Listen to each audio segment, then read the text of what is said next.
Hello and welcome. My name is Jade Ratterman, and this presentation is for HDFS 475, and it's on Crohn's disease. So let's start with some basic information about Crohn's disease.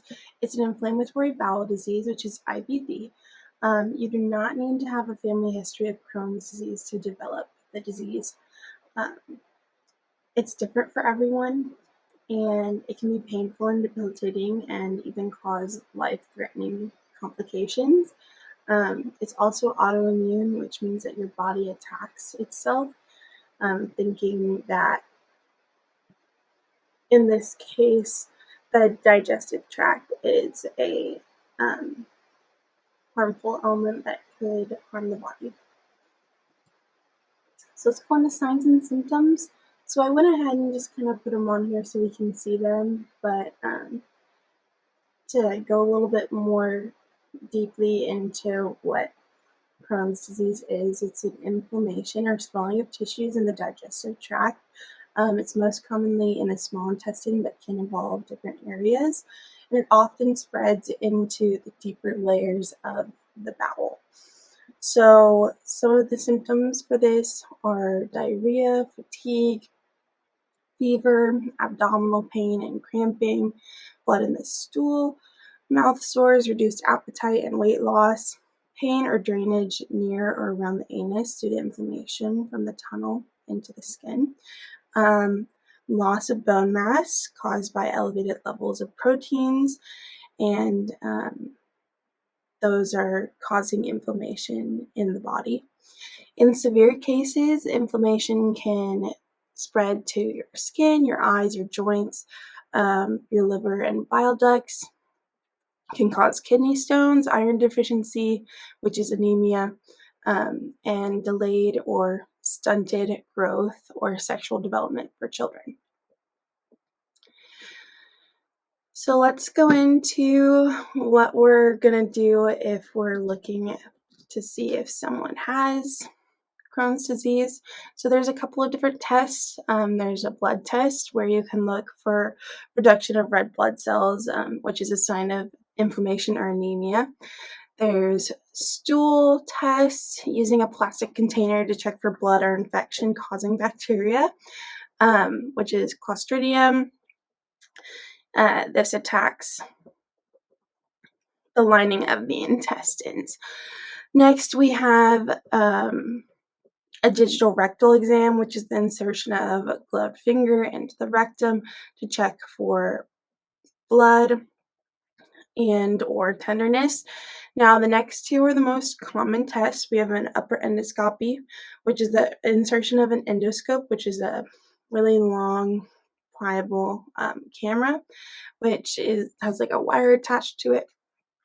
And you go through the throat while the patient is under anesthesia, through the esophagus, stomach, and small intestine to check for inflammation, bleeding, ulcers, and obstructions. They can also use the endoscope to take small samples of the lining of the stomach or the small intestine to take that back to the lab and check on it. You also have a colonoscopy, which typically is recommended by a gastroenterologist. You use a colonoscope through the anus, rectum, and colon to perform biopsies of the colon.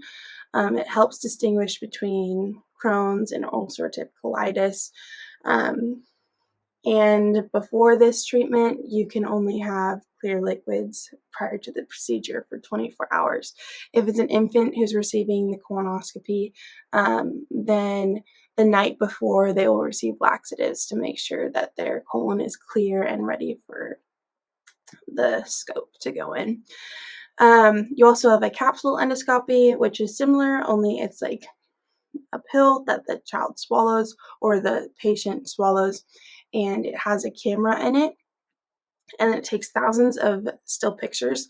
And if the child is unable to swallow it, it can be done through an upper endoscopy and placed at the top of the small intestine, and the capsule can be flushed down the toilet once it's done, and the doctor just looks through those pictures to see. Um, there's also a form of MRI where you use contrast and it gives detailed images of the small intestine. You drink a flavored drink with a dye agent in it. The anesthesiologist may recommend sedation, but what the doctor is looking for is abnormalities in the small intestine and digestive tract. And then there's also bone density testing, which is generally in children, where the child lies on the table while a device takes readings of their bone minerals and densities of the spine and the hip. And then it takes about 20 minutes, and then the doctor compares that to a child of the same age who is healthy.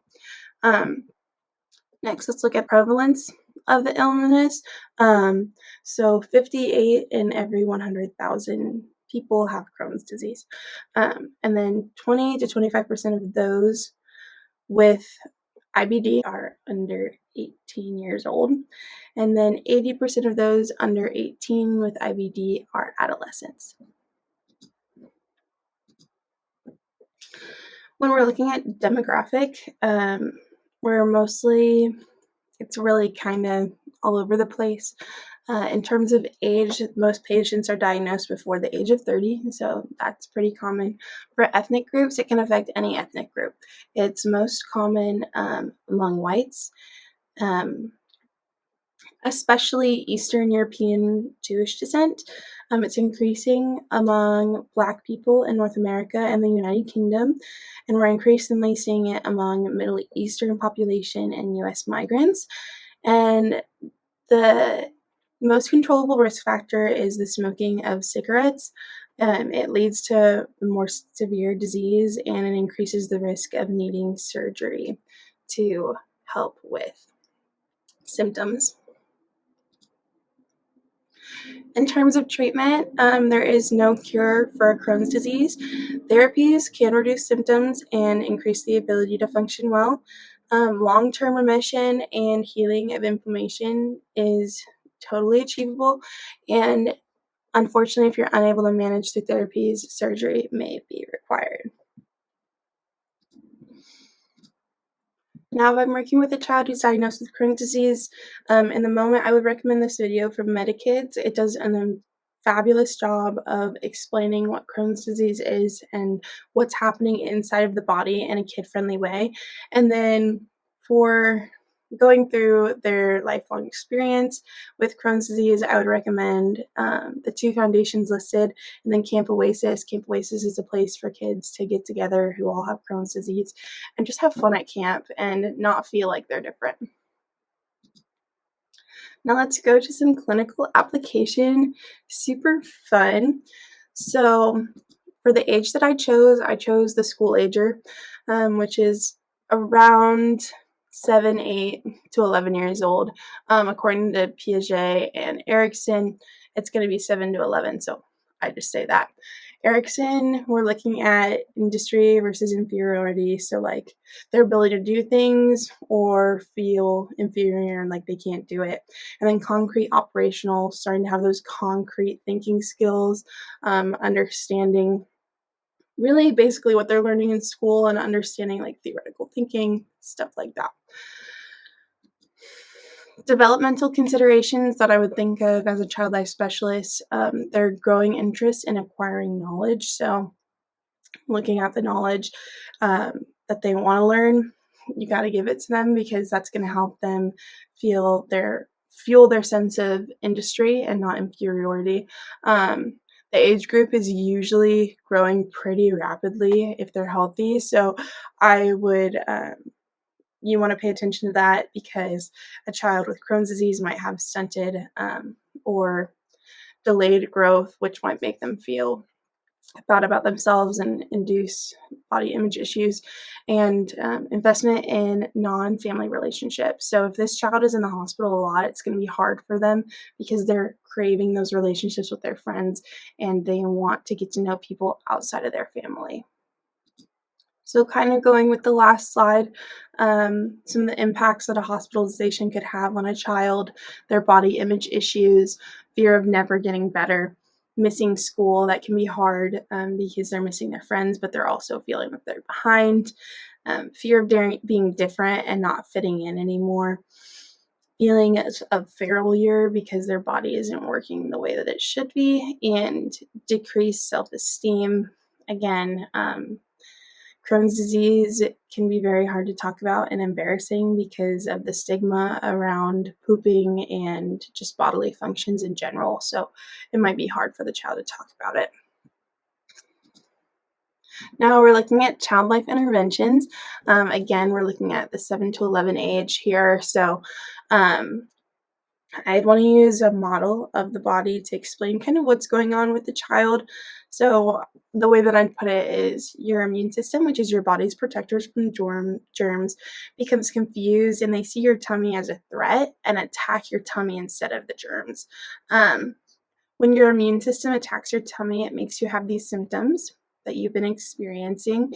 Now we need to remind your body that your tummy is good and that it's not something that you need to be protected from.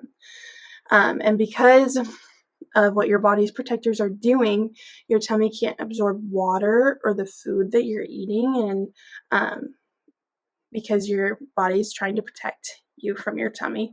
And that's why you're having diarrhea and feeling tired and losing weight, because your body can't take in the nutrients, which is the good stuff in your food, that it wants to. So really explaining like what your immune system is and how it's not something that's bad, but it's just kind of confused, is really important. And then I chose to talk about their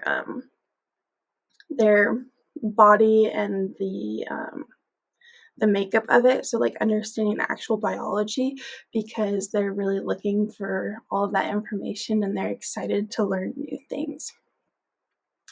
And so also for this assignment, I chose to do procedure prep for upper endoscopy, because that's the most common form for a child to receive testing for, because it's very concrete and it kind of looks over everything.